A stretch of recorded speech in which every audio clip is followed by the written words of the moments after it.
Orders of the day.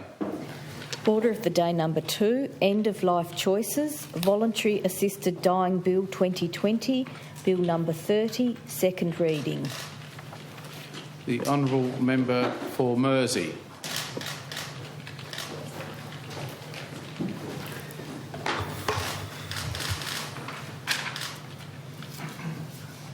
Mr President, I take a moment to congratulate the Honourable Member for Rosevears on her wonderful speech, and I wish her all the best being elected to this place representing your community.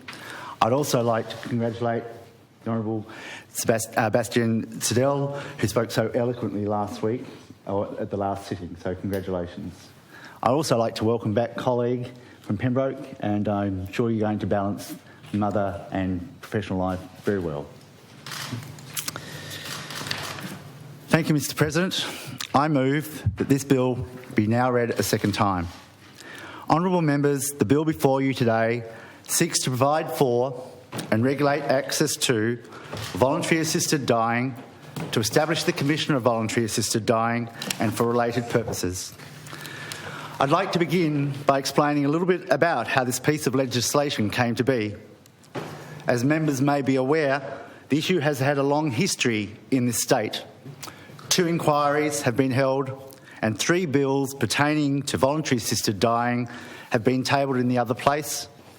I do thank the former members, the Honourable Lara Giddings and now Senator Nick McKim, and the current Leader of the Greens, Ms Cassie O'Connor, for their hard work and tenacity in constructing and presenting those bills.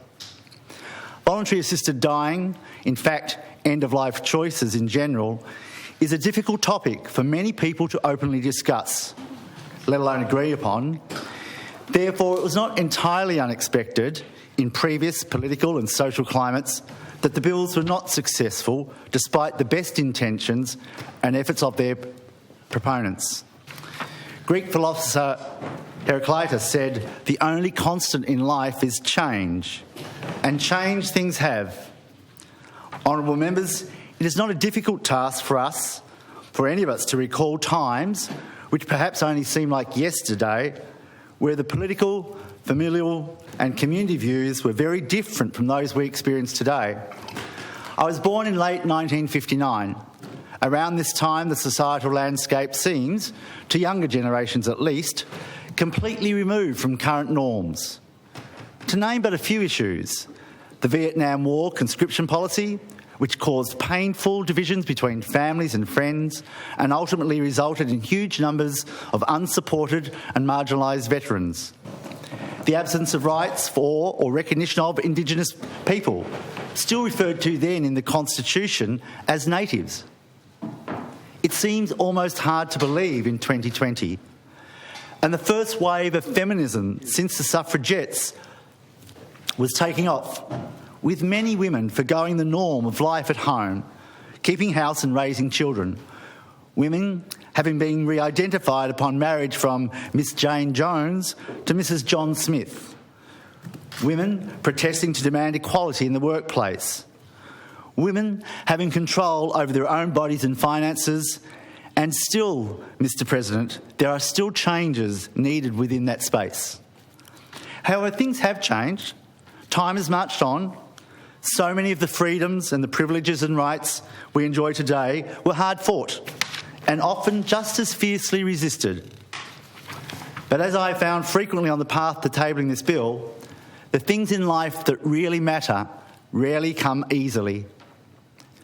Voluntary assisted dying, or VAD, became legally accessible in Switzerland with an amendment to the Criminal Code in 1942.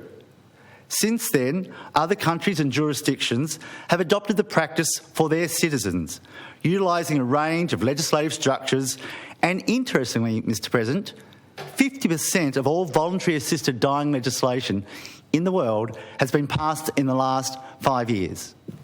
As VAD has become legal in more jurisdictions, including 2 of our Australian states, our communities have become more educated and more aware. And as honourable members may note from their own polling, the average statistics indicate that 85% of people in Australia support the implementation of voluntary assisted dying legislation. And as Mr Ian Wood of the Christian Supporting Choice for Voluntary Assisted Dying stated during his presentation to us on the 26th of August, the most recent YouGov poll of Christians in Queensland had 79% Anglican, 68% Catholic and 83% United Presbyterian in support of voluntary assisted dying. In late 2018, the then President of Dying with Dignity, Tasmania, Margaret Singh, advised that after decades of research and lobbying and having observed the groundswell of support and ultimate success in Victoria, the organisation's executive and members were extremely keen to table a revised bill which would allow Tasmanians access to voluntary assisted dying. We had lengthy discussions about the best manner in which to introduce the legislation, and it was decided that instead of carrying the bill, if it passed in the other place, that I would in fact table a private member's bill in this chamber. This anomaly in parliamentary process was the subject of much discussion during my community forums and communications with many groups and constituents. Some optimistically believed or assumed that if I were introducing the bill, it must have meant that it had already passed in the other place. If only that were the case, Mr President.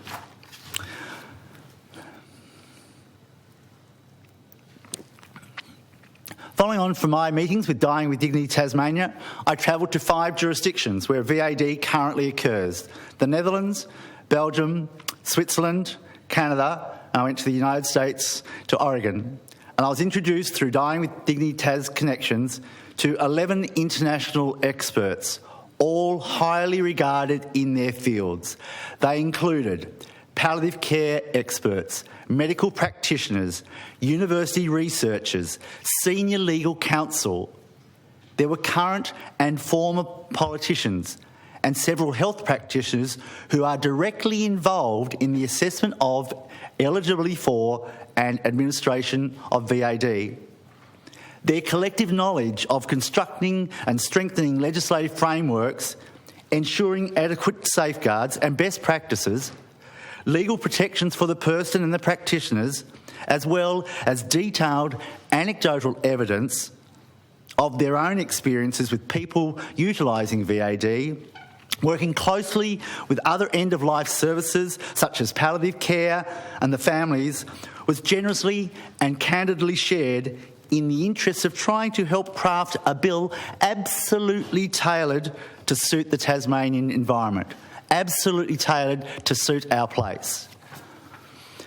The insights gained through these meetings and discussions have been invaluable to the process, and the international experts have all remained but an email or phone call away in the months since my visits. I remain utterly grateful to each and every one of them. Mr President, over the past year, I've had frequent meetings with the Chief Parliamentary Counsel, Ms Robin Webb. Robin has been an absolute powerhouse throughout the entire process.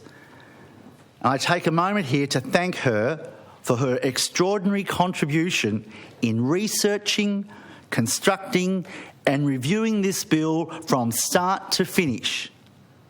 There have been a number of versions, as is common with all legislation, as feedback was received and expert advice taken, and suggestions for strengthening the bill were continually raised.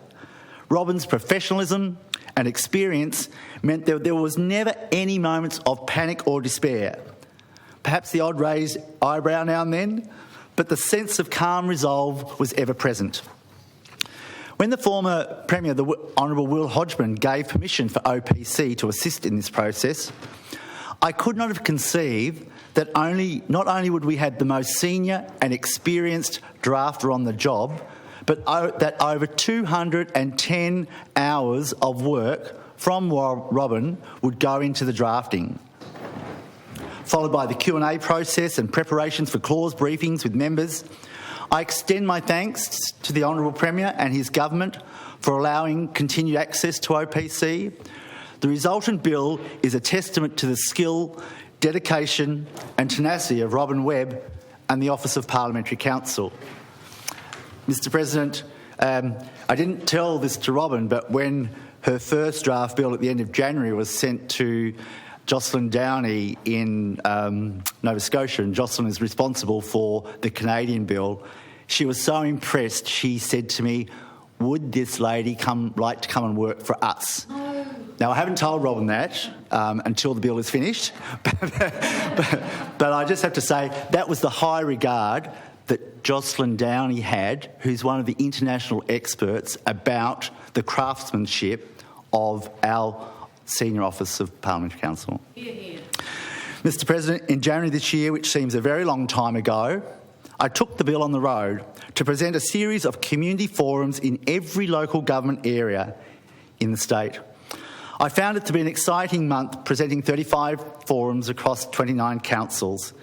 It was a whirlwind of travel, assembling and disassembling IT equipment, projectors and a screen. And for the benefit of my electorate officer in the back corner, who received one or two panic phone calls just before the forums, I would say that this aspect of the process was one of the more challenging for me. It was, however, after the forums talking to people that I got my very first taste of how many people had a story. So many of them distressing and sad experiences.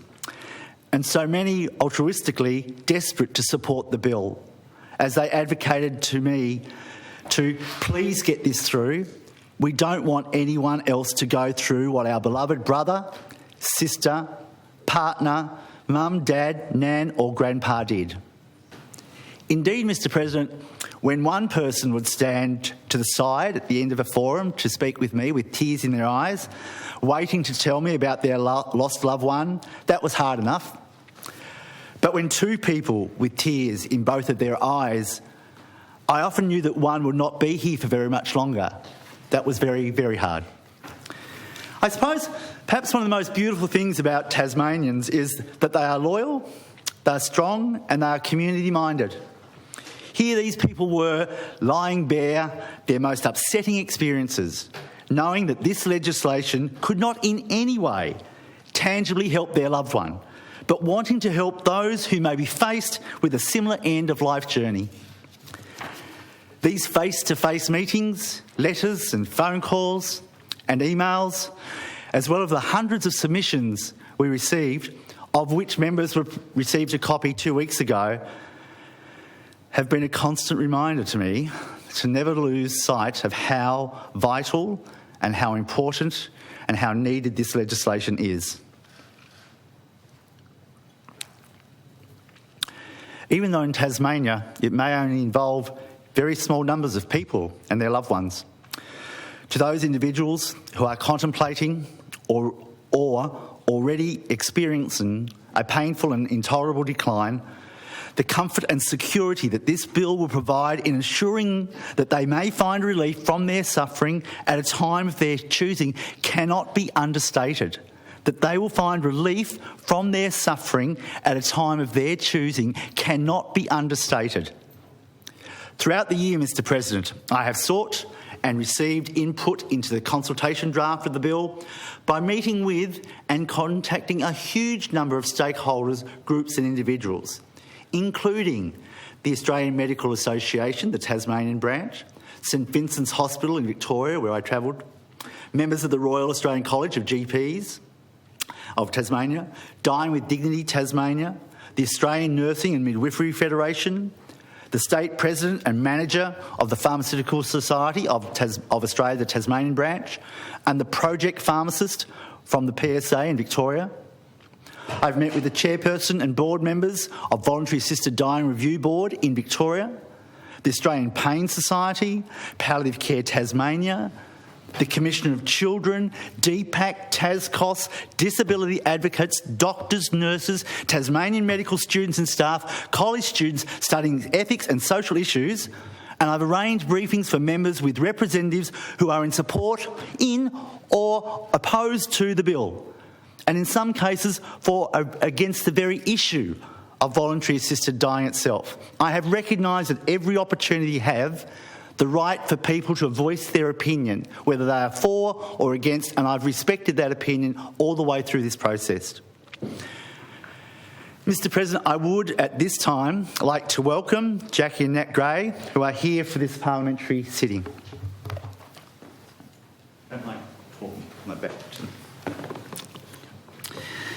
I would just like to take this moment to mention the involvement of Nat and Jack. It is fairly likely that most Tasmanians are now familiar with the sister story, their mother's heartbreaking and cruel decline, and their decision to fight for Tasmanians to have access to VAD in memory of their mum and to honour what literally were her dying wishes.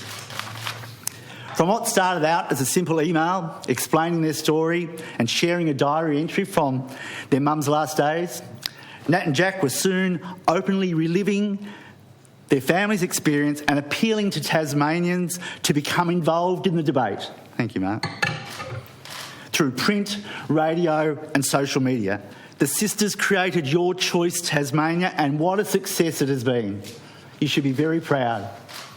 The impact that these young women have had on the community in their fight for VAD legislation cannot be underestimated.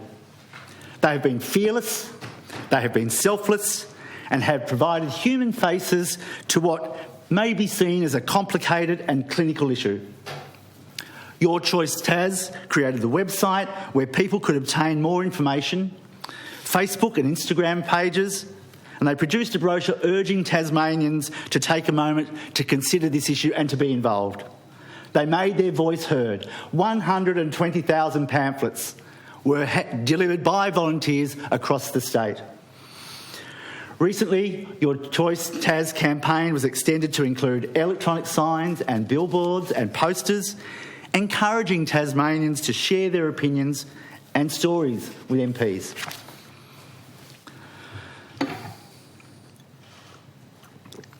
But Jack and Nat did not restrict their efforts to raising awareness in the community. They encouraged those in support to sign the paper and the e-petitions whose wording was as follows. The petition of the undersigned residents of Tasmania draws to the attention of the House the urgent need to legalise voluntary assisted dying within Tasmania.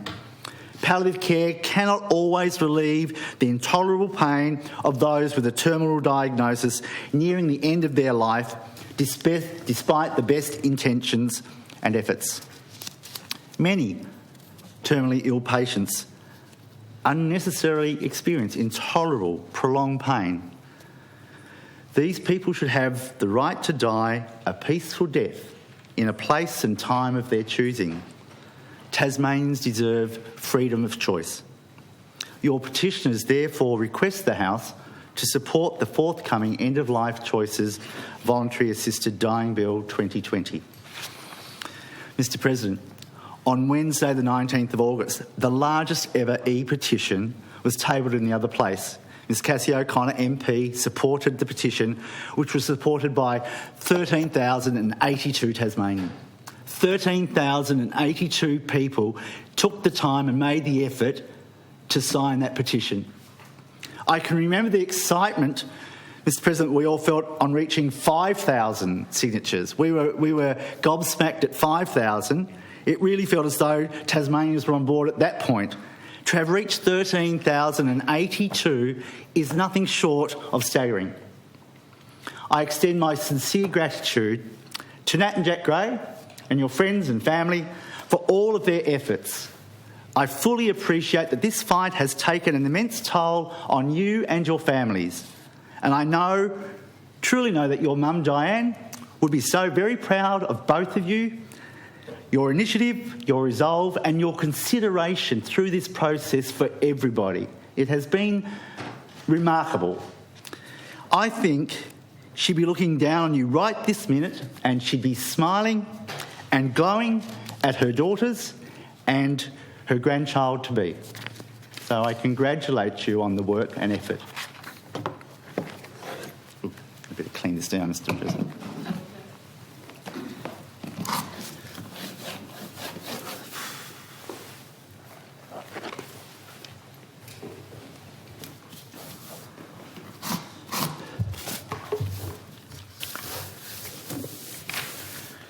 On the subject of thank yous, Mr. President, it is really a process fraught with danger at the second reading stage.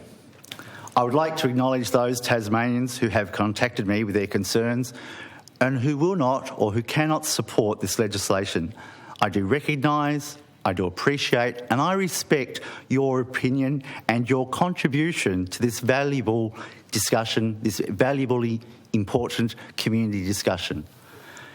However, Mr President, there are so many people who have given this bill their all through expert contributions, personal stories. I do not imagine any honourable member who has read the submission document, Voluntary Assisted Dying, Tasmanian Perspectives, could have done so without being affected. So many harrowing accounts of suffering, it would be impossible not to be moved by the pain and distress so many of our Tasmanians, our fellow Tasmanians, have experienced. Many have volunteered with letterbox drops, distributing posters, sharing information on social media and in so many other ways. Before I discuss the crux of the bill itself, I would like to place on the record my sincere thanks to everyone, absolutely, who has assisted in bringing the end-of-life choices, the Voluntary Assisted Dying Bill 2020, to its tabling in this place when it was tabled on the 27th of August.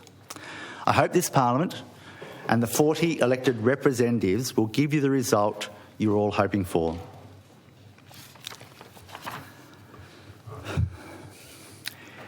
The End-of-Life Choices Voluntary Assisted Dying Bill of 2020 seeks to provide for and regulate access to voluntary assisted dying, to establish the Commission of Voluntary Assisted Dying and for related purposes.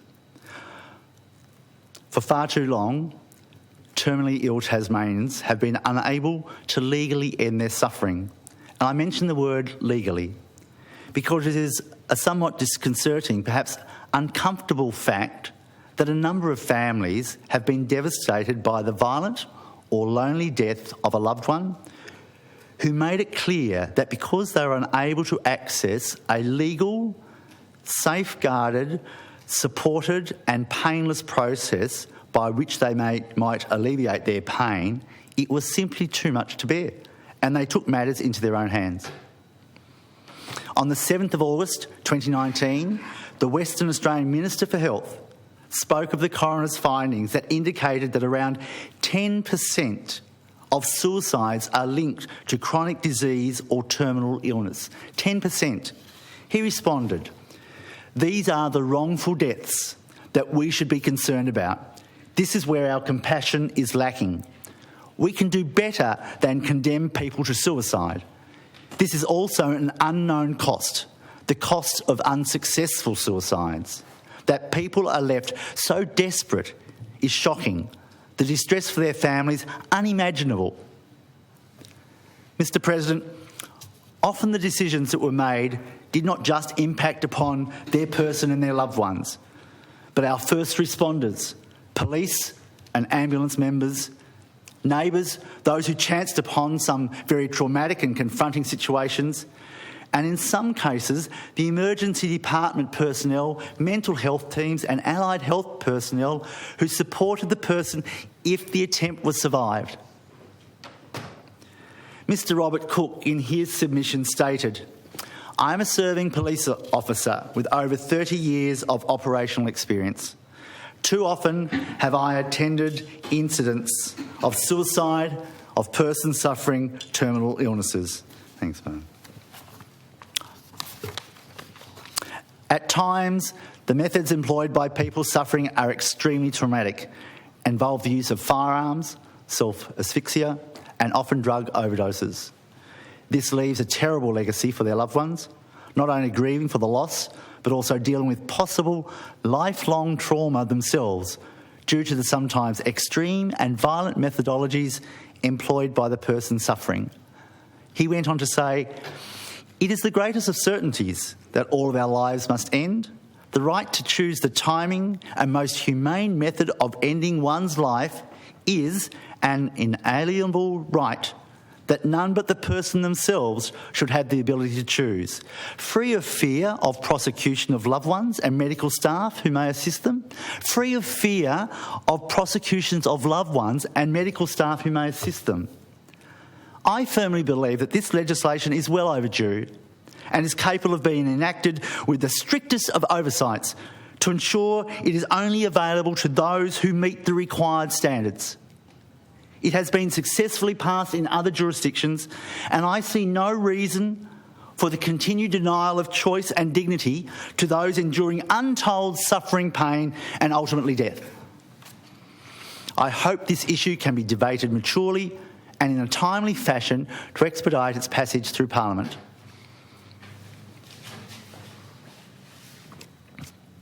Honourable members would recall from reading the submissions I tabled when we last sat a number of utterly heartbreaking stories of desperate people taking desperate measures because there was not a kinder, there was not a more compassionate option open to them. Mr. Bill Godfrey spoke of his family's experience. He said, "I would like members to consider the case of Elizabeth Godfrey, my mother. Over the last 10 years of her life, she battled intractable pain, which became less and less possible to manage. She was allergic to all opioids and increasingly destroyed her mobility.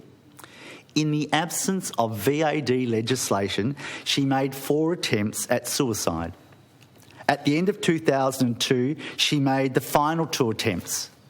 My brother had to stop the first attempt, and she tried again the following night, this time successfully. This led to 2 years of prosecution and ultimate conviction of my brother for an offence against Criminal Code Section 163. Any person who instigates or aids another to kill himself is guilty of a crime. The definition of aids is so loose that any one of the family could have been accused." The comments made by Justice Underwood on passing the sentence made it clear that he was unhappy with both the legislation and the sentence that the law required him to pass.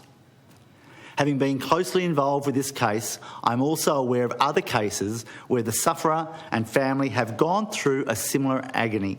It is not humane, it is not necessary, and it should be changed. Mr. President, throughout this process, I've had a number of people share with me that their loved one would willingly have adopted this action, but for the fact that they were fearful of implicating a family member. Some people whose pain has been unable to be relieved by palliative care methods or medication have literally, with no other legal option available, chosen to suffer through the discomfort and agony because of their care, concern and love for their family members' futures. They simply did not want to take the risk. It is a fact that without voluntary assisted dying as an option for eligible people, some have contemplated the unbearable choice of 2 options: ending their life alone so as not to involve family, or enduring the pain to the very end. What kind of choice is that? Members would undoubtedly have been moved by some of the harrowing accounts of families' distress at being unable to relieve their loved one's suffering. Some authors recounted feeling of helplessness, guilt, anger and shame, some decades after. Many of them felt that they had let the person down because they simply weren't able to answer their cries to stop the pain. In some of the documents, in some of the stories, they said, "Just get a gun and shoot me," or "Please, just do something to end it. I can't take it anymore." What of the people who had an undignified, painful and frightening end to their lives? What of them? Those whose pain, embarrassment, fear and suffering was only relieved after a lingering, painful and intolerably miserable death. Leandra Stone, wrote of her father's passing. "We sat by his side, swabbed his dry mouth with moisture, trying to keep his aching body comfortable while we waited for him to die. I remember watching his malnourished body twitch, seeing him with head injuries from falling after trying to rush to the bathroom in a delirious state. The amount of times I collected and laundered his fecal-covered clothes would be enough to shred any man of his right to maintain his dignity, but someone had to do it while waiting for him to die. He lasted only 2 days from when he refused nourishment. Thank God, because I couldn't bear to watch him suffer any longer."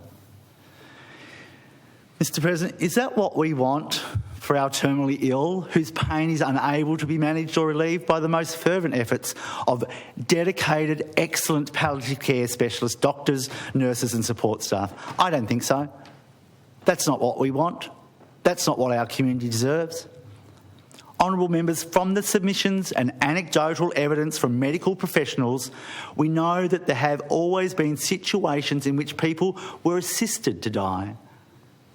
But it remains and always was an unregulated, spoken in whispers practice, whose mere existence speaks volumes about the need for this legislation.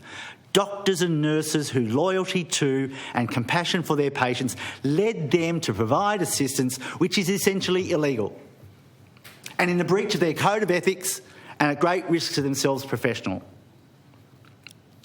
It happens, and we know it happens. As Ms Julia Greenhill wrote in her submission, the opposition of the AMA to the End of Life Choices Voluntary Assisted Dying Bill 2020 should now be considered as resisting a call for reform from the community. Julia Greenhill thinks that it should be called resisting a call for reform from the community. Indeed, many doctors already take action to relieve unbearable suffering in their patients, as they are called upon to do, even if this action shortens the life of their patients. However, at present, they are unprotected by law and could face disciplinary and criminal charges. Mr President, in the recent paper titled Doctors and the Voluntary Assisted Dying Act 2017, a Victorian, from Queensland academic Jodie Rutherford, a doctor was quoted as saying, "The slippery slope is much more of a risk when you don't have legislation, because that's where, behind the scenes, things are happening and being done without any oversight, without any jurisdiction being in control of it. So coercion, if it's happening, it could be happening now."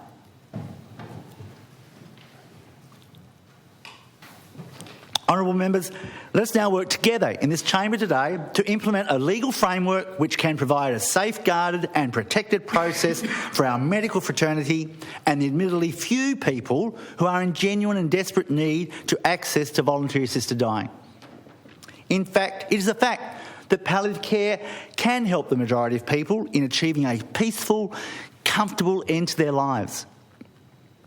But it cannot and does not work for all patients with all conditions. I received a submission from Ms Madeline Corbin, a registered nurse, who summed this up more succinctly and genuinely than I possibly could. She wrote, "There is a need for palliative care, very much. But for when things haven't worked, for when pain has escalated beyond the realms of being controlled by medication, when a soul is aching for losing their journey, there needs to be an option. And let me assure you, this is all VAD is. It's an option. Just because it exists does not mean people are obliged to use it. The passing of this bill would simply mean that Tasmanians get a choice." Mr President, to expand for a moment on the concept of choice, there is a growing body of evidence from other jurisdictions, including Canada and Victoria, that a number of terminally ill patients who were assessed as eligible were so comforted that they had an option to access if their condition became intolerable, that their mental health, their capacity to cope and their quality of life actually improved. Some did not go on to use the VAD substance, but they had the choice. Mr President, statistics show that usually about 33% of people who are eligible do not continue. So 33% of the people who are eligible for VAD do not continue. Secure in the knowledge that they have options. Secure that they have options. Dr Nick Carr of St Kilda and Dr Carr presented briefings to us recently wrote, "Overwhelmingly, people have asked for the option of VAD to regain some control and choice, to not have to wait for a possibly unpleasant event to finally kill them, do not have to suffer the indignities of further losses of bodily function, but to go quietly and comfortably at a time and with the people of their choosing. For many people, just having the option has been an immense relief, even if they never went on to use it. Honourable members may have read the VAD Review Board report of operations January to June 2020 from Safer Care Victoria, released in late August. Interestingly, in a population of approximately 6.6 million people, of 341 applicants in Victoria during the period 19th of June to 19th to 30th of June, 124 people self-administered or were administered a VAD substance which ended their suffering. Tasmania has a population of about 530,000 people, 535, or approximately 8% of the population of Victoria. So Victoria's 12, 13 times our size.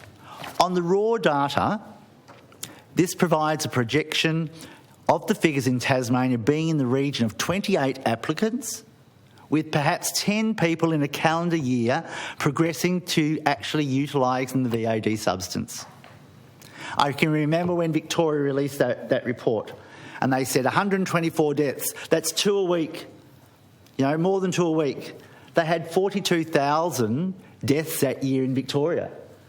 124 was less than 3% of the people who died in Victoria that year accessed the voluntary assisted dying substance to relieve their intolerable suffering.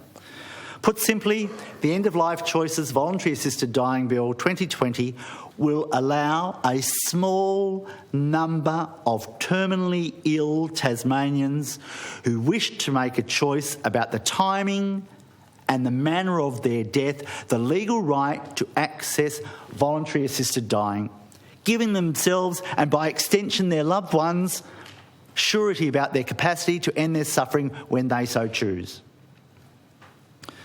Dr. Christian Barnard, who is perhaps most famous for performing the world's first successful heart transplant, wrote in his book Good Life, Good Death, that a doctor's duty is not only to give the patient a good life, but also to give the patient a good death. He acknowledged that his views on patient autonomy had changed from preserve life at any cost. During the course of his training and work as a doctor and a surgeon, he described the story of a critically ill elderly patient who was found dead in his hospital bed, having disconnected his respirator, leaving a note which stated, "The real enemy is not death. The real enemy is inhumanity." And I think it is humanity. The right to personal autonomy and compassion, they're at the centre of this bill, which seeks to allow eligible people who are suffering intolerably the option to access voluntary assisted dying. I would like to touch briefly on the research of relatively modern philosophers, Beauchamp and Childress, from an article by the Ethics Centre. The 4 principles that Beauchamp and Childress identified in their book, Principles of Biomedical Ethics as Healthcare's Common Morality, are, firstly, respect for autonomy. They described how, in a healthcare setting where patients are often vulnerable and surrounded by experts, it is easy for a patient's autonomous decision to be disrespected. The authors stated that respecting autonomy isn't just about waiting for someone to give you the okay, it's about empowering their decision-making so you're confident they're as free as possible under the circumstances. The next is non-malfeasance. First, do no harm. Beauchamp and Childress suggested that the Hippocratic Oath, which was used in the past as a moral and ethical framework for doctors, be nuanced. In practice, that first, do no harm, be regarded to mean avoiding anything which is unnecessarily or unjustifiably harmful. The third principle is beneficence. Do as much good as you can. Beneficence refers to acts of kindness, charity and altruism. The applications of beneficence in healthcare are wide-reaching. Beneficence will require doctors to be compassionate, empathetic and sensitive in their bedside manner. And finally, the fourth principle identified is justice. Distribute health resources fairly. The authors identified that healthcare often operates with limited resources. They observed how resources are distributed will depend on which theory of justice a society subscribes to. Mr. President, I've had the privilege of meeting with Palliative Care Tasmania on a number of occasions, as I wanted to really understand what services are currently available and to discuss the concept that voluntary assisted dying is simply another end-of-life choice, unlikely to be required or accessed by many, but for those in need, a great comfort. Whilst I've heard a number of spurious arguments pitting voluntary assisted dying against palliative care, after learning more about the existing options and the amazing support provided by PCT, it was generally accepted that while the numbers of people who will choose voluntary assisted dying are quite small in comparison with those engaged with palliative care, the two are not mutually exclusive, nor does a person's engagement with voluntary assisted dying preclude them from receiving support from palliative care providers. CEO Colleen Johnston, who honourable members will recall from briefings, gave us the assurance that those people living with a life-limiting illness and exploring VAD will be able to continue to receive palliative care right up until their death. So the CEO of Palliative Care Tasmania said those people living with a life-limiting illness and exploring voluntary assisted dying will be able to continue to receive palliative care right up until their death. Mr. President, in other jurisdictions, between 80 and 90% of people accessing voluntary assisted dying are also supported by palliative care services. They are already being supported by those services. I believe the figures are likely to be similar in Tasmania. As an aside, the bill precludes any doctor or nurse from participating in the VAD process unless said professionals have voluntarily undertaken the requisite training package and have the appropriate qualifications. Furthermore, any health professional who has a conscientious objection to any form of participation in VAD would not be required to be involved. Of course, these protections apply to professionals working in palliative care services as well. It is a well-known fact that Palliative Care Tasmania's resources are oversubscribed and that the group has repeatedly been required to reapply for funding by constructing a lengthy budget submission, something I appealed to the government to address in a special interest speech earlier this year, and recently wrote to the Honourable Premier advocating on the organisation's behalf. Pleasingly, the Independent Aspects Report, Experience Internationally of the Legalisation of Assisted Dying on the Palliative Care Sector, commissioned in 2018, the Independent Australian Report, stated that in every other jurisdiction where voluntary assisted dying has been legalised, the resultant focus on the palliative care sector has seen funding increases. So where voluntary assisted dying is part of the framework, there is increased funding from governments. Mr. President, I would like to see, and I know people in this chamber would like to see Palliative Care Tasmania receive more and guaranteed recurrent funding through the budget estimates process in any event. They are a wonderful organisation with providers working incredibly hard in supporting Tasmanian families during what must be very challenging and distressing times. But if the implementation of voluntary assisted dying in Tasmania proves to be a catalyst for expanded investment in this area, this will be a welcome side effect of the legislation. With all of this in mind, I'm now inclined to shine a light on the bill and spend some time examining what its provisions allow and how the process will work in an operational sense. Honourable members would have perused the supporting documentation and perhaps utilised the flowcharts provided, and I hope these documents, as well as the briefings to be provided by the Office of Parliamentary Counsel, are and were helpful. I'm advised that objectives and principle clauses are not always included in legislation because they can often be no more than a restatement of what the Act already does. However, the EOLC VAD Bill, the Voluntary Assisted Dying Bill, contains objectives and principles. The objectives of this Act are A, to provide to persons who are eligible to access voluntary assisted dying an efficient and effective process to enable them to exercise their choice to reduce their suffering by ending their lives legally. The second objective, or 1B, objective of this Act is to ensure that the process provided for the exercise of that choice protects and prevents persons from having their lives ended unwittingly or unwillingly. And C, to provide legal protection for registered health practitioners who choose to assist or who choose not to assist such persons to exercise their choice to end their lives in accordance with that process. 2, a person exercising a power or performing a function under this Act must have regard to the following principles. A, every human life has equal value. B, foreshadowing an amendment here. the amendments will be circulated. So this is not in the bill we're dealing with. The amendment's coming, yes. So, yeah. So it's not in the bill now, No. it's an amendment. Okay, I need to be clear on that, I think. Okay, So- this is an amendment that will be circulated in response to the Premier's correspondence of last week. A person's autonomy, including autonomy in respect of end-of-life choices, should be respected.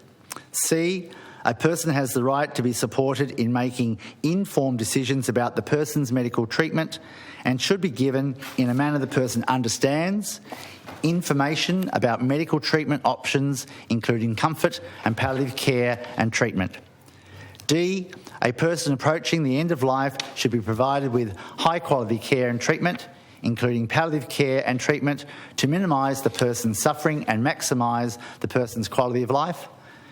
E, a therapeutic relationship between a person and the person's registered health practitioner should, wherever possible, be supported and maintained.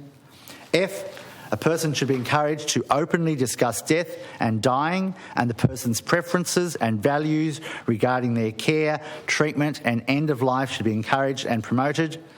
G, a person should be supported in conversations with the person's registered health practitioner, family and carers and community about treatment and care preferences. H, a person is entitled to genuine choices about the person's care, treatment and end of life, irrespective of where the person lives in Tasmania, having regard to the person's culture and language. I, a person who is a regional resident, is entitled to the same level of access to voluntary assisted dying as a person who lives in metropolitan region. J, there is a need to protect persons who may be subject to abuse or coercion. And K, all persons, including registered health practitioners, have the right to be shown respect for their culture, religion, beliefs, values and personal characteristics. Mr. President, I will now explain the eligibility criteria in this bill. Firstly, the person must have attained the age of 18 years. The person must meet the residency requirements in that the person is an Australian citizen or is a permanent resident of Australia or has been a resident in Australia for at least 3 continuous years immediately before the person makes the first request. And the person has ordinarily been resident in Tasmania for at least 12 months immediately before the person makes the first request. Criteria 3, the person must be assessed as having decision-making capacity. Importantly, decision-making capacity is assessed at every stage of the VAD process where the eligibility criteria are determined. At first request, second request, consulting medical practitioner determination, final request and at final permission. This is a significantly important safeguard to protect the person and the health professionals involved in the voluntary assisted dying process. According to Section 11 of the bill, a person has decision-making capacity when the person has the capacity to A, understand the information or advice that is reasonably required in order to make the decision, and B, remember such information or advice to the extent necessary to make the decision. And C, use or evaluate the information or advice for the purpose of making the decision. And D, communicate the decision and the person's opinions in relation to the decision, whether by speech, in writing, by gesture, or by other means. Decision-making capacity is something that doctors assess on an everyday basis as part of their practice. The assessment process will reflect current clinical practices in Tasmania. To quote a submission from the WA Joint Select Committee on End-of-Life Choices in 2018, the Victorian Ministerial Advisory Panel felt that given the view of Royal Australian New Zealand College of Psychiatrists, and after feedback from 9 months of consultation sessions across the medical community, to add a further consultation to a process that was already rigorous for a person who is dying of an advanced, progressive, incurable disease, illness or medical condition, was not consistent with the compassionate nature of the legislation, was unnecessary unless there was a question of impaired decision-making capacity. However, it must be reiterated that at any point, if a medical professional is unable to determine decision-making capacity, they must refer the person to a medical practitioner, psychiatrist or psychologist who has the skills and training that are appropriate to make such a determination.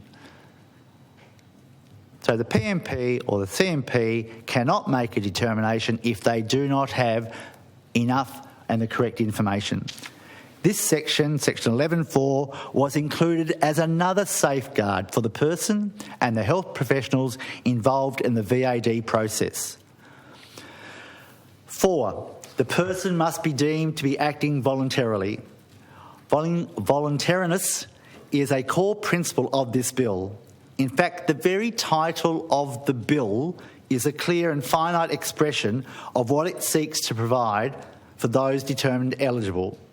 The End-of-Life Choices Voluntary Assisted Dying Bill.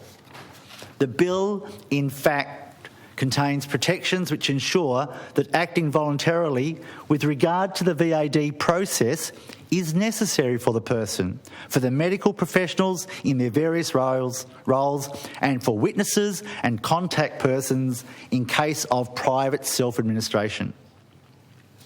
However, in this eligibility criteria context, acting voluntarily pertains to the person seeking access to voluntary assisted dying.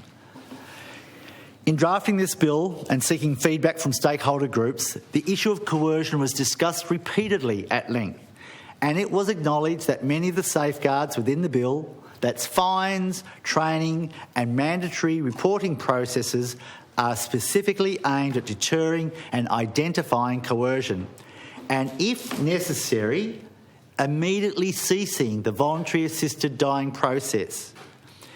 It is also worth noting that the Victorian training package for practitioners who wish to participate in the VAD process contains a module on coercion.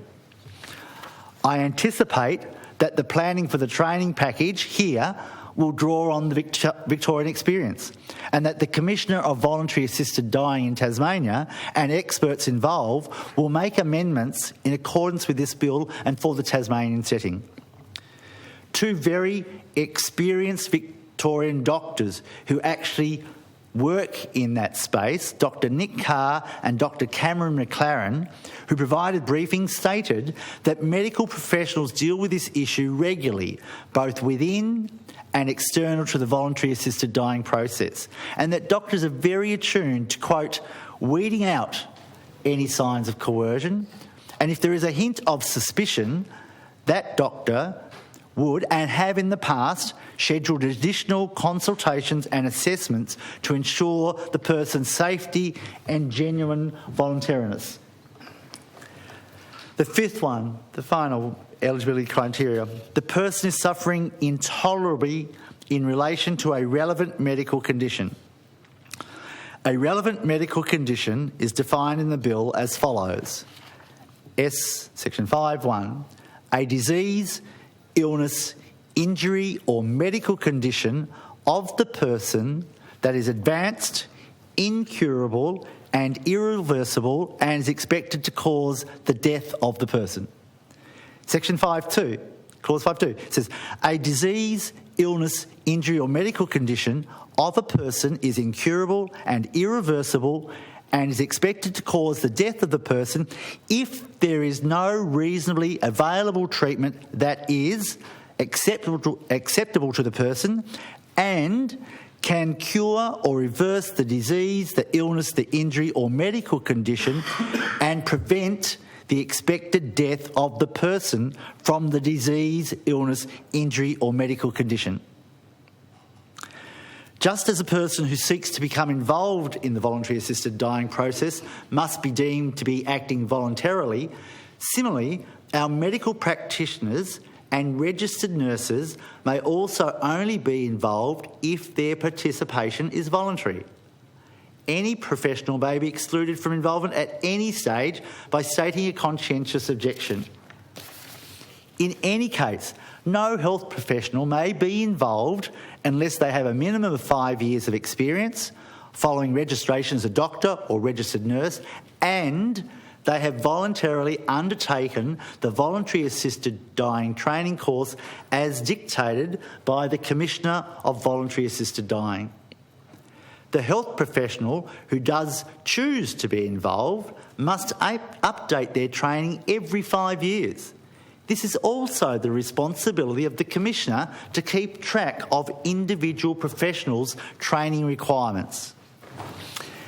Even if a health professional has undertaken the Voluntary Assisted Dying training course, they are not under any obligation to be involved with any or all cases which are presented to them.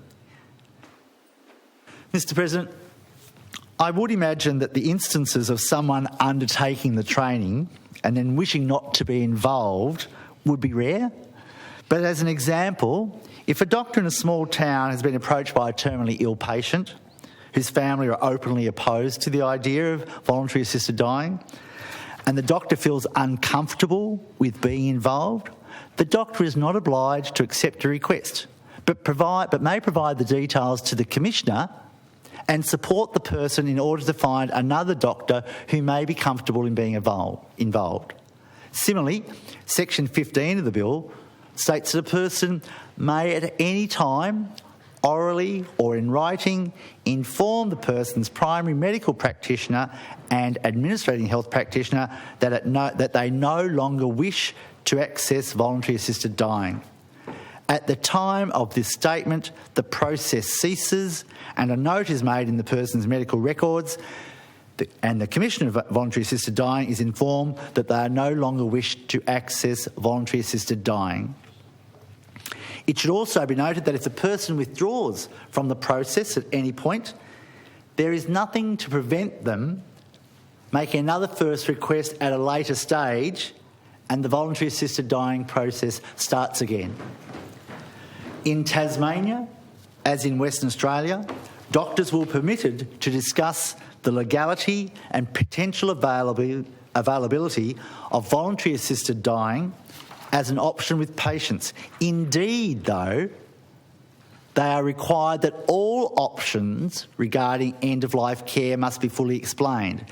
This is not the case in Victoria, and has been reported that this limitation has proven both an oversight and a hindrance to patient care and autonomy.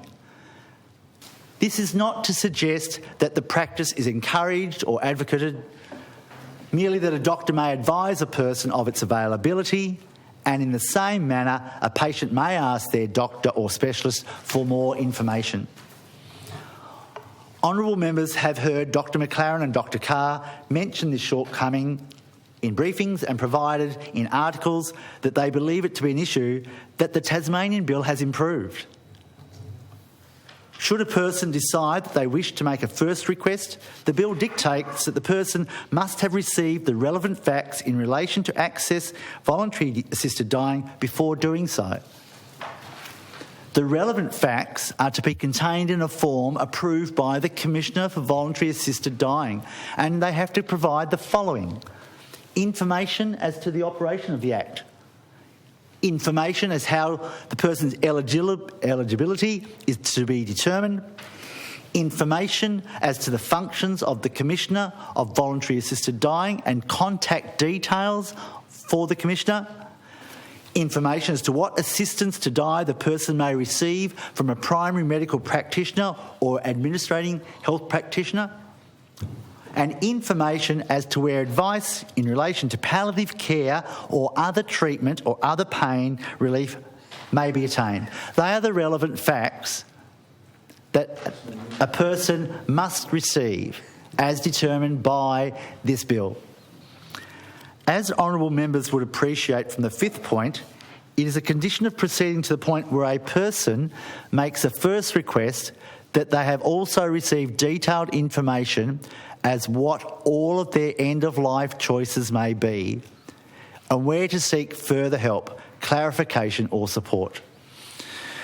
I felt that the fifth point, section 7E in the bill, was particularly important to include in the relevant facts to ensure that any person contemplating engaging with the VAD process, any person contemplating engaging with the voluntary assisted dying process, was actively encouraged by their medical practitioner to fully consider and investigate all of the options for managing their condition and potential decline may be, before being permitted to make a first request.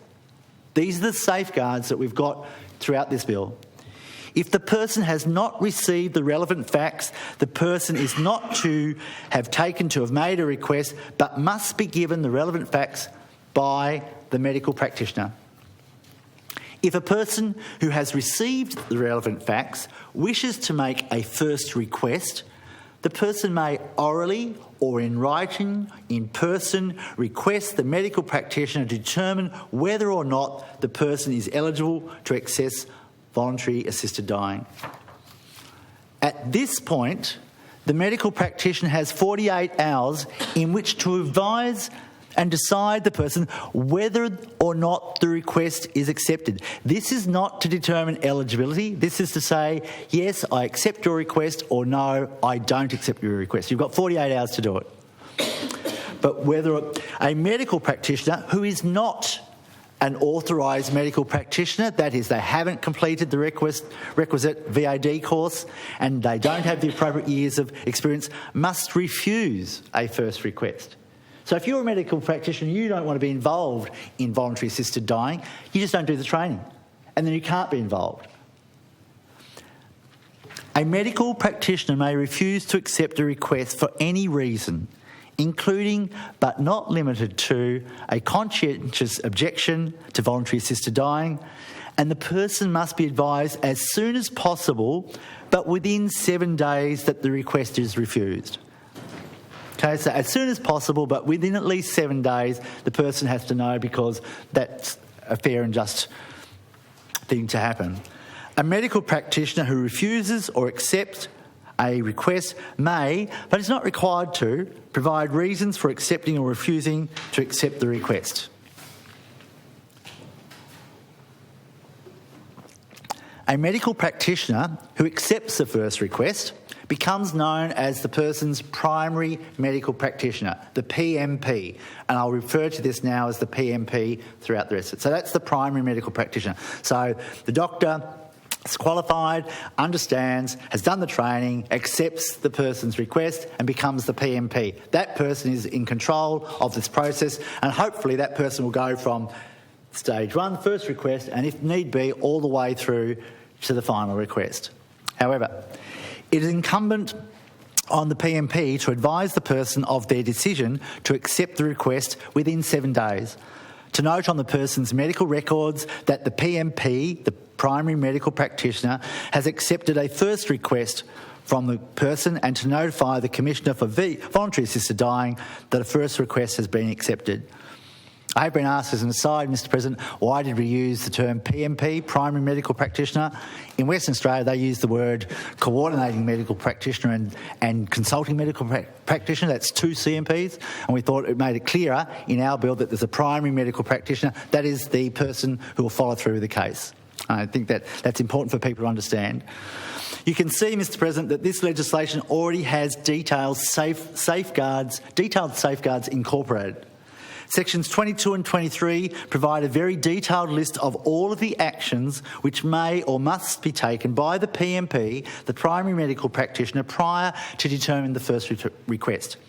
The PMP is obliged to obtain all of the relevant information in relation to the person's medical condition, the treatment, any other medical conditions, the prognosis, any complications which have arisen or that may arise, and information relating to reasonably available treatment that may relieve the suffering of the person. The PMP may, for the purpose of determining the first request, refer the person to another medical practitioner for examination. They may request the person provide more information they believe is required. They can request medical records from another medical practitioner and or request a psychiatrist, psychologist or registered health professional to provide information which the PMP believes necessary to make a determination. So they are the requirements of the PMP, and that would be spelt out in their training courses so that they understand.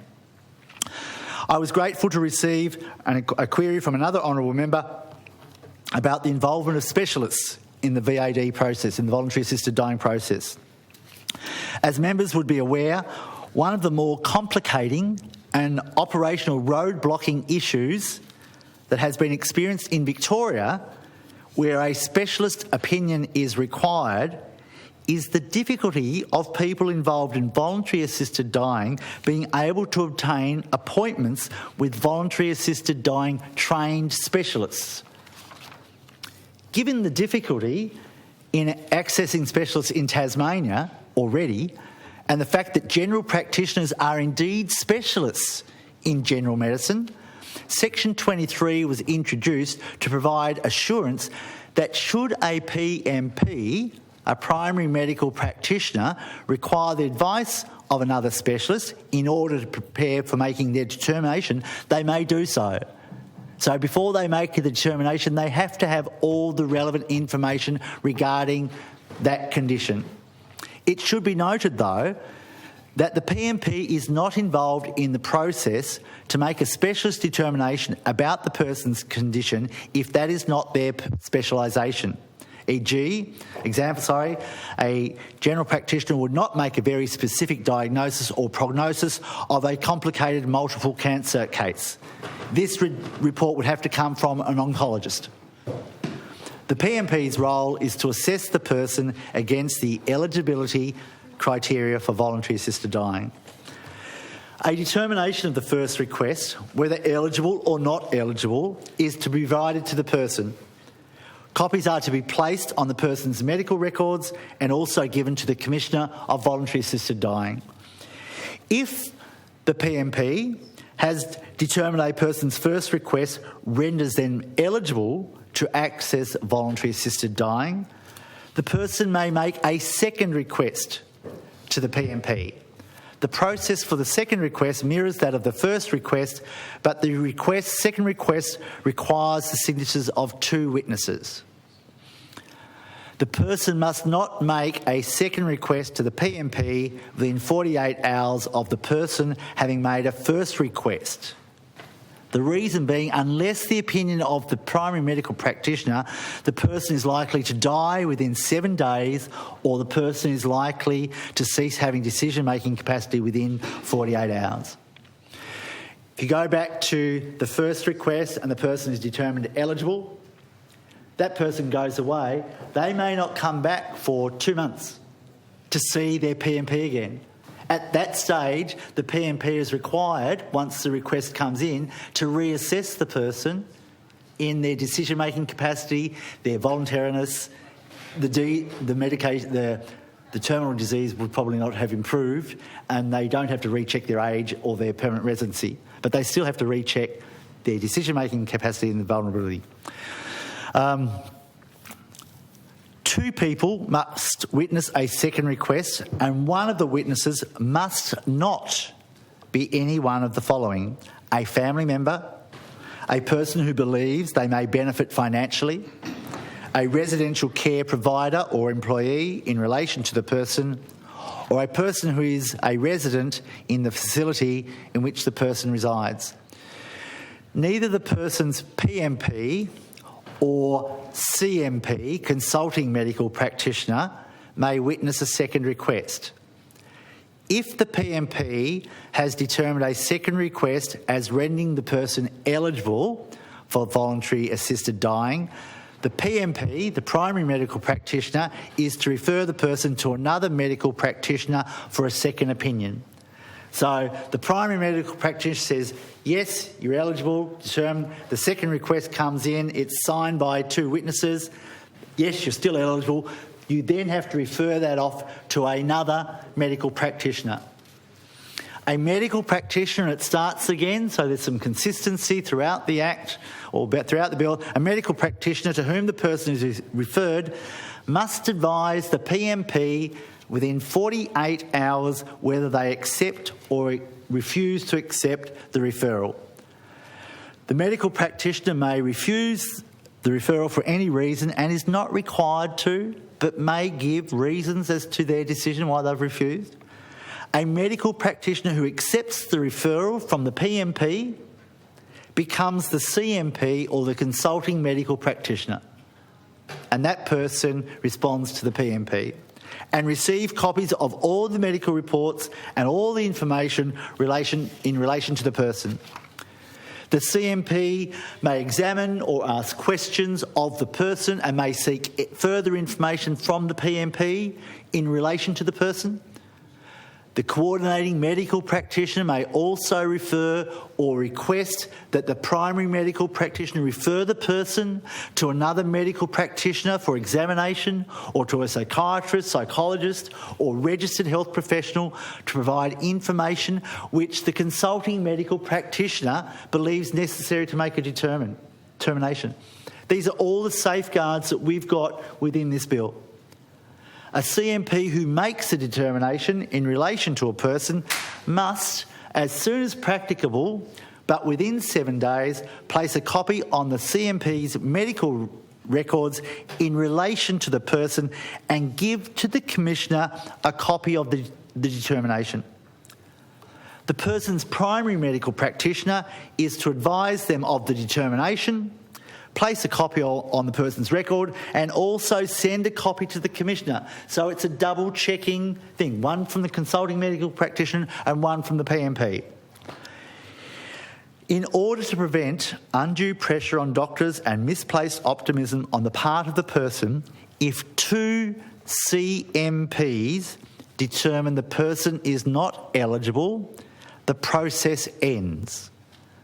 So if one CMP determines that it's not eligible, the person can have a chance to have a second consulting medical practitioner accept and determine. If two of them say, then the process ends. Although this does not preclude the person from commencing the VAD process again at making a new request, the former PMP may not accept a first request for 12 months. So you can't go back to the same doctor and say, I want to go again because you found me ineligible the other two in the first place. There's got to be some breathing space, except for certain unique circumstances as explained in the bill, and it's too involved to go into it in a second reading speech. If the person's CMP has determined the person eligible to access voluntary assisted dying, the person may make a final request to the principal medical practitioner. This request, again, may not be made within 48 hours of the second request unless the person is likely to die within 7 days or to lose decision-making capacity within 48 hours. Because if they lose decision-making capacity, they're not eligible to be able to be part of the VAD. A final request is an instrument in writing, and once again, it must be determined by the PMP if the person is eligible or not eligible to access voluntary assisted dying. So at the third request, the primary medical practitioner still has to see if it's voluntary and still has to see that they've got the decision-making capacity. Okay? So all the way through this, we're putting in as many safeguards and checks and balances, and in some places they say that we perhaps have too many. But we want to make sure this is right. The determination of the final request must be provided in writing and must be made as soon as practicable, but within 7 days. The person must be notified of the determination. A record is placed on the person's medical records and the Commissioner is forwarded a copy. If the person is determined eligible, the PMP must decide whether or not the PMP intends to continue as the AHP, the Administrating Health Practitioner. The PMP can make a decision. AHPs, Administrating Health Practitioners, may be medical practitioners or registered nurses who have at least 5 years of relevant experience since registration and have voluntarily completed the VAT training package. In my mind, I would think that PMP is heavily involved and invested in that person and would more than likely see the process from the start of the process all the way through to the end.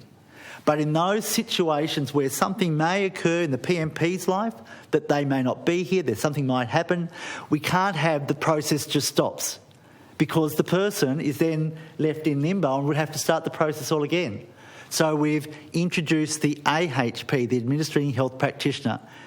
And if the PMP can't be the Administrating Health Practitioner, the Commissioner of Voluntary Assisted Dying has a list of the doctors and the registered nurses who have done the training, who have the experience, that can be called upon to act in that role. I think the inclusion of VAD-trained registered nurses as potential administering health practitioners acknowledges the unique skill sets, the precision and professionalism that our nurses may offer their fellow Tasmanians during the administration stage of the VAD process. And I think that's one of the things that's unique to Tasmania. Our community nurses are very, very highly regarded and highly skilled. If we are to examine the most usual clinical path, we might find that the doctor and or specialist examine and diagnose the patient, determine the most suitable course of treatment and perhaps prescribe medicines. At this point, a pharmacist makes inquiries of the patient to ascertain if there are any other medical conditions or existing prescriptions as a safeguard before supplying the medication. And we heard this from Dr. from Jared McMahon. In many circumstances in hospitals, aged care facilities, hospices or in our communities, it is in fact nurses who administer the prescribed substances to patients in accordance with the doctor's and the pharmacist's instructions. In applying this existing clinical structure to the voluntary assisted dying process, the involvement of nurses, especially in a state like Tasmania, where remote and regional communities rely heavily on the support of community nurses if they do not have a permanent doctor or a choice of doctor, seems completely logical. For example, if we had a community and the doctor on that island or in that isolated community was not supportive of voluntary assisted dying, but there was a community nurse there that was. The person may be bedridden, the locum comes in, the locum does the assessment, yes, you're eligible, goes all the way through the process, but the locum says, look, I can be there Thursday, but the flight's out at 4 o'clock on Friday, so we're going to have the event at 10 o'clock on Friday morning because I've got to catch the plane back to where I've come from. With a nurse practitioner who's there, a community nurse who knows the family, who understands the relationship, they could say, well, when do you want to have this? Well, we'd really like to have it Saturday afternoon. The whole family's around. They're coming from all over the place. And we can have the event and the nurse could, be there when we have the take the substance. And that would be really good because it's workable. And so it's a more realistic way of dealing with the situations in Tasmania that we might face. And that's why we've introduced the registered nurse. The AHP's role, the administering health practitioner's role in the VAD process, whether they are a registered nurse or a doctor or a specialist, is to once again assess decision-making capacity and voluntariness before taking the required steps to administer the VAD substance. Unlike the PMP and the CMP or the pharmacist, the AHP does not diagnose a person's relevant medical condition or eligibility, nor do they require qualifications to prescribe a substance. The role is, as the title suggests, to administer under instruction and in accordance with the process as the bill dictates. So their role is as an administrating health practitioner. In a state like Tasmania, which has many regional or remote communities, nurses are often the first port of call for people. They regularly serve for long periods in one area, which may not have a permanent doctor, providing familiarity and continuity of care. It is a fact that our skilled and experienced nurses are members of one of the most trusted and highly regarded professions in society. Community feedback consistently reinforces this concept. Having researched and spoken extensively with the ANMF, doctors and specialists both here and in other jurisdictions, it seems appropriate to create a legislative framework for Tasmanian registered nurses who volunteer to undertake the training to act or participate as AHPs. The AHP must sign a statutory declaration declaring that they have completed their training course within 5 years before their appointment, that they are not a member of the family of the person, and they do not know or believe that he or she is likely to benefit financially as a result of the death of the person. As honourable members would have noted from their research and indeed from this summary of the process, there are safeguards at every juncture for the person, for the family, for the health professionals involved. And I don't believe a bill dealing with something as important as VAD can really be structured in any other way. Whilst the procedure must be accessible to those eligible, it cannot and should not be rushed. Corners must not be cut. Every person involved must be both protected and responsible for their role. Section 64 to 75 provide great detail with respect to the request and the issue of the Voluntary Assisted Dying Substance Authorisation. The issuing of a substance prescription to a pharmacist who is appropriately trained and authorised, the destruction of a substance and the supply of a voluntary assisted dying substance to the AHP by the PMP, the primary medical practitioner. I will not go into great detail for this section, as most clauses are reflective of behind-the-scenes actions taken by the medical professionals involved. The person will have little to do with this part of the process, with one exception. Section 69. Section 69 allows the pharmacist access to the person, either in person or by way of video link, in order that the pharmacist might be satisfied that the prescription relates to a substance which is suitable for use in relation to the person for the purposes of for which it has been prescribed. The Pharmaceutical Society suggested that this consultation is vital, as certain types of medical conditions, for example, malabsorption issue in the stomach, could render the usual substances ineffective. The bill outlines the final administrative requirements and provision of assistance to die for both the AHP and private self-administration pathways in parts 13 and 14.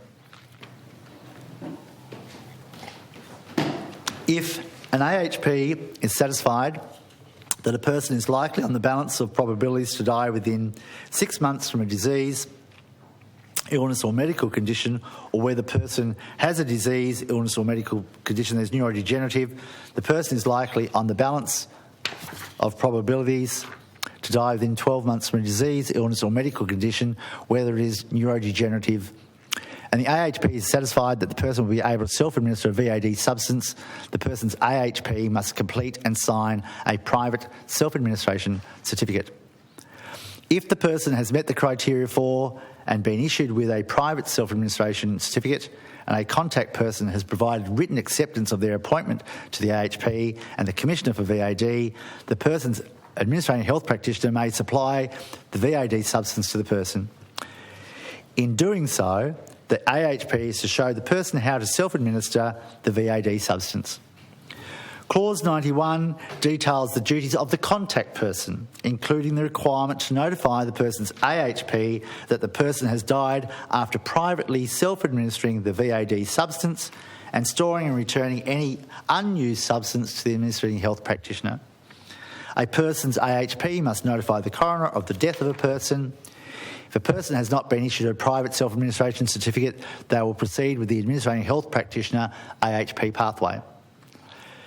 The bill requires that an AHP, after make a final determination of decision-making capacity and voluntariness within 48 hours before the AHP receives the final permission from the person. Once again, the AHP may refer the person to another practitioner or request more information in order to make the determination. If the person is determined entitled to receive assistance to die, the AHP must advise the person and confirm the manner in which the VAD substance is to be administered, whether self-administered, with assistance, or administered by the AHP.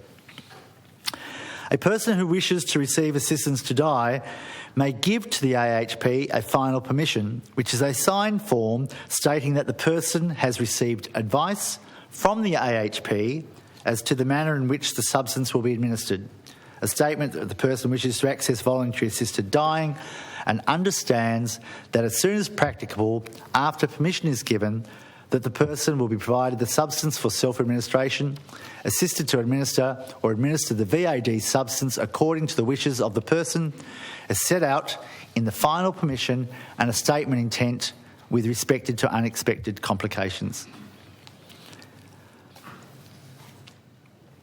As for the private self-administration pathway, a person's AHP must notify the coroner of the death of a person. I will now touch briefly on the administrative functions, processes and miscellaneous matters contained with the End-of-Life Choices Voluntary Assisted Dying Bill. The bill contains provisions in Part 15 for the review of decisions. Eligible applicants may apply to the Commissioner of Voluntary Assisted Dying for a review of a decision by a person's primary medical practitioner, consulting medical practitioner or administrating health practitioner. The Commissioner has the authority to review and make decisions upon applications in this part, but may also state in the form of a special case for a decision by the Supreme Court any question of law that may arise in the hearing of or determination of an application. Similarly, a party to proceedings who is aggrieved by a determination of the Commissioner may appeal to the Supreme Court against the decision, the right of appeal. Part 17 of the bill outlines information pertaining to the appointment of the Commissioner for Voluntary Assisted Dying, the Deputy Commissioner and the officers of the Commissioner. This section also details the functions and powers of the Commissioner for Voluntary Assisted Dying, delegation, the Commissioner's role in determining voluntary assisted dying substances, and in improving course of training which will be constructed in consultation with bodies which represent medical practitioners, registered nurses, the public guardian and a person nominated by the Chief Civil Psychiatrist. The Commissioner for Voluntary Assisted Dying is also responsible for keeping records of any notices, requests or other documents provided to the Commissioner by primary medical practitioners, consulting medical practitioners, administrating health practitioners and other persons. The Commissioner must provide an annual report to the Minister, who will then table the same within 5 sitting days after receiving the report. Part 17 also contains details of another safeguard, in that a person who suspects any contravention to the Act may notify the Commissioner. The Commissioner may require additional information in order to investigate and may refer the matter as he or she thinks fit. This is a critical safeguard, as it allows the Commissioner to involve agencies such as the Tasmanian Police, the Coroner's Court and the Australian Health Practitioner Regulation Agency to assist with the investigation of any suspected breach of the Act. The bill contains an extensive outlines of offences and penalties from parts 122 to 130. Offences include inducements and dishonest or undue influence, false representation on being authorised to communicate on behalf of a person, not communicating faithfully on behalf of the person, falsification of records, false statements, dishonest inducement to use a VAD substance, failing to provide a notice to the Commissioner, not returning unused or remaining VAD substance to the AHP contact person, offences in relation to review. Honourable members, I spoke earlier of the protections for the persons involved in the voluntary assisted dying process. Part 19 of the bill provides details of the safeguards which protect persons who assist in good faith, such as a person who is present at the event, protections for medical practitioners or registered nurses, or for anyone using electronic communications to discuss the person and or the voluntary assisted dying process. The bill concludes with the miscellaneous section in Part 20. Quite often we may regard a miscellaneous section of a document as perhaps inconsequential or an afterthought. This could not be further from the truth in this bill. One of the most important and sometimes misrepresented facts regarding VAD is the concept of VAD deaths not being suicide for the purposes of law of state. I would like to read this clause in full. It is an important distinction to make, not only for the purposes of administrating issues such as insurances or wills, but for the peace of mind of any individual and their loved ones who may be struggling with long-held views, perhaps religious, on the process of voluntary assisted dying. Clause 137 reads, "For the purposes of the law of this state, a person who dies as a result of the administration to the person, in accordance with this Act, of a VAD substance or a substance under Section 87, or the self-administration by the person in accordance with this Act of a voluntary assisted dying substance, does not die by suicide." In accordance with this law, the person does not die by suicide. The miscellaneous section also notes that if there is an inconsistency between a provision in the bill and a provision in the Poisons Act of 1971 or the Misuse of Drugs Act of 2001, the provision of the bill prevails. This clause, with respect to conflict of acts, is designed to provide clarity to those involved in the VAD process with respect to the usage of VAD substances. The bill provides authority on a number of reports and reviews which are to follow the implementation of the Act. Finally, the Commissioner of Voluntary Assisted Dying is to provide within 10 months a report to the Minister on the operation of the Act. Furthermore, the Governor is to appoint a panel of persons nominated by the Minister to conduct a review of the operation of the Act, matters relation to the operation of the Act, the scope of the Act and the potential scope of the Act as soon as practicable after 3 years. Okay. Perhaps one of the more controversial and misreported parts of the bill pertains to the review after 2 years with respect to young people. I will take a moment to explain this review, why this review was included, and why I've been comfortable in weathering the inevitable sensational media storm which has ensued. It says, the Governor is to appoint a panel of persons nominated by the Minister to conduct a review to obtain information in relation to whether persons under the age of 18 years in other states or territories or in other countries are able to access processes similar to the voluntary assisted dying process under this Act.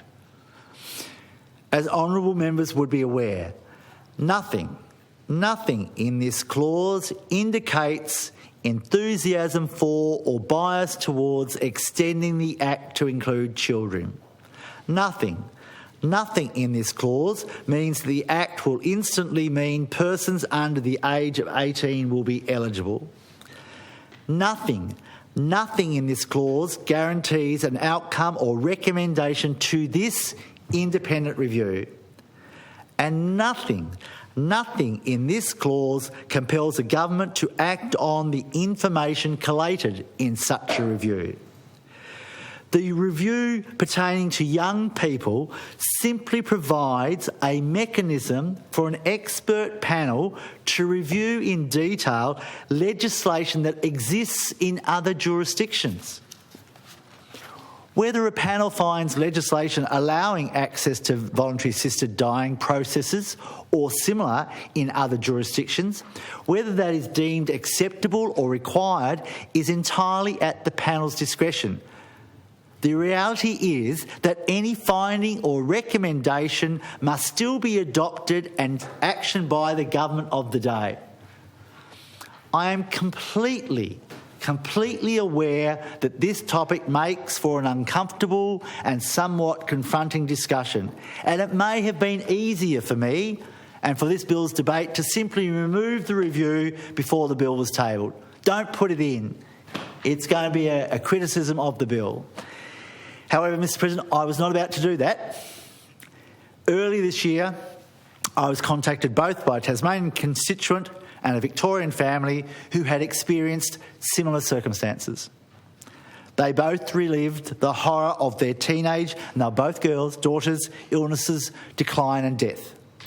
Their beloved daughters were terminally ill and suffering intolerably.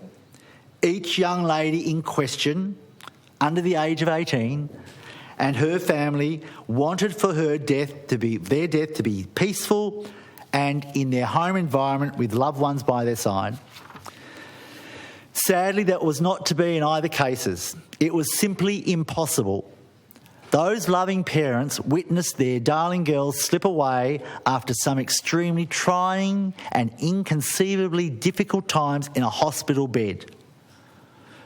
Those conversations genuinely inspired the inclusion of this clause.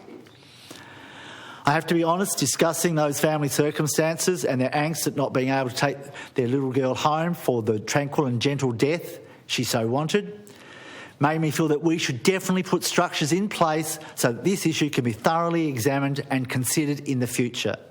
Research in this situation is not a bad thing. We need the knowledge to come back, or an independent review group to come back with some recommendations to the Parliament.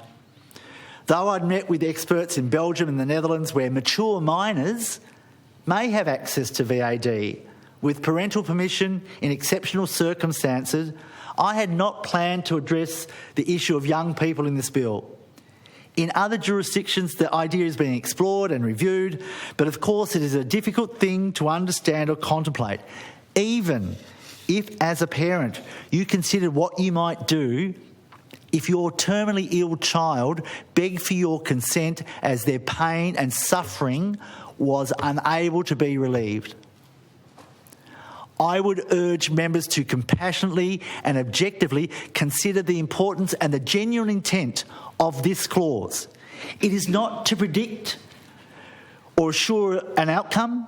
It is simply allows for a panel to gather information and gain a deeper understanding of the issue of terminally ill young people who are suffering intolerably, and whether attaining the age of 18 years should be a permanent criterion for assessing VAD in the state of Tasmania.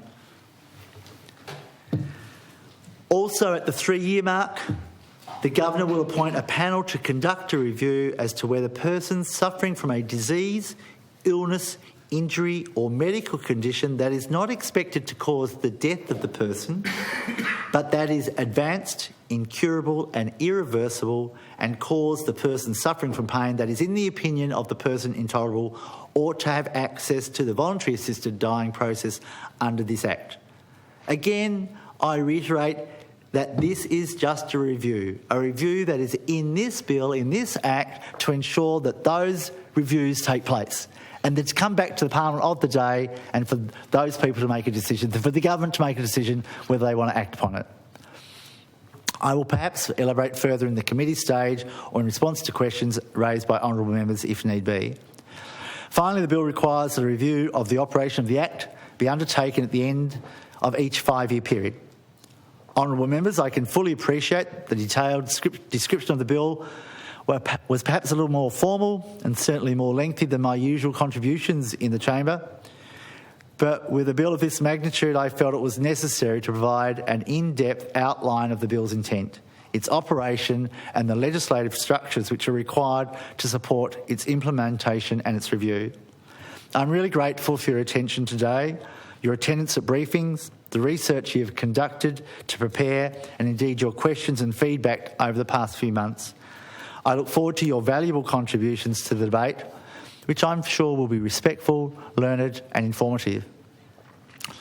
On his election, the Honourable Premier, Peter Gutwein, expressed to the Tasmanian people his commitment that our government will be a government of conviction, of compassion and, importantly, one of opportunity for all. I believe this is a worthy goal for any government and perhaps something we should all consider, whether party affiliated, independent, in opposition or in government, when we ponder our position on any piece of legislation. Conviction, compassion, opportunity for all.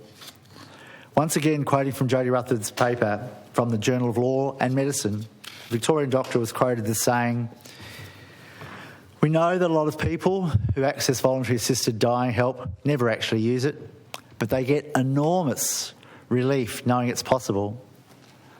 I'm talking to a bloke at the moment who has terminal cancer, and the change in his experience now that he knows that this is possible has been enormous. He's so much less anxious, so much less worried, because he knows that this is going to be a possibility. He might never use it, but there is a huge benefit to him knowing that it's there." The bill has been thoroughly prepared and rigorously consulted to ensure that its operational functions are safe and logical for those who are eligible to choose voluntary assisted dying, and that the person and health professionals are adequately protected. The End of Life Choices Bill 2020 provides terminally ill Tasmanians who are suffering intolerably with a humane, safeguarded and compassionate framework which supports their right to access voluntary assisted dying. I genuinely hope that it will provide Tasmanians with the reassurance and comfort they may choose in their time of need.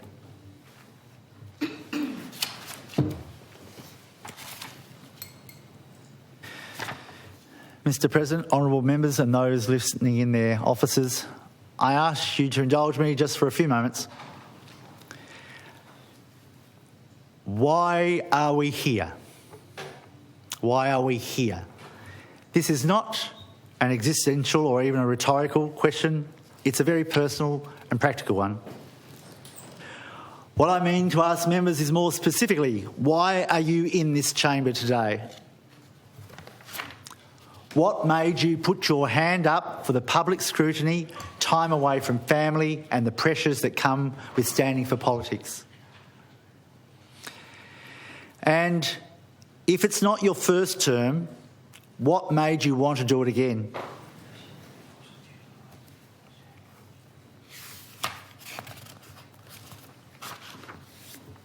I suspect that if members were to provide answers to those questions right now, there would be a range of reasons as to why they entered politics and or why they continue to work in this space.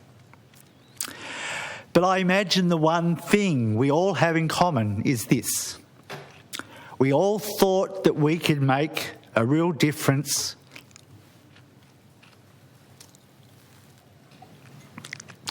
for those in our communities and wanted to help by being their voice in this Parliament.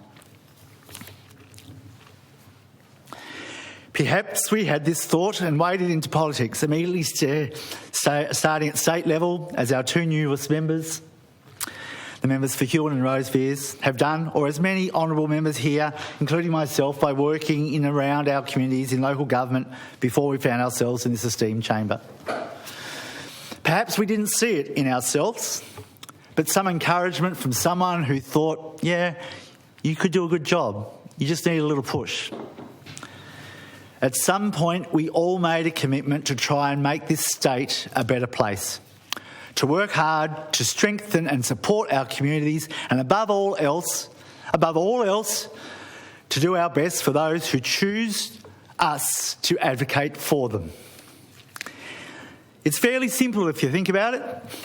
Every time a piece of legislation comes to us, we consider the impact on our communities, both immediate and long term, and we vote accordingly. That is why we are here. That is why we choose to be here. Honourable members, I know we disagree on many things in this chamber and sometimes outside.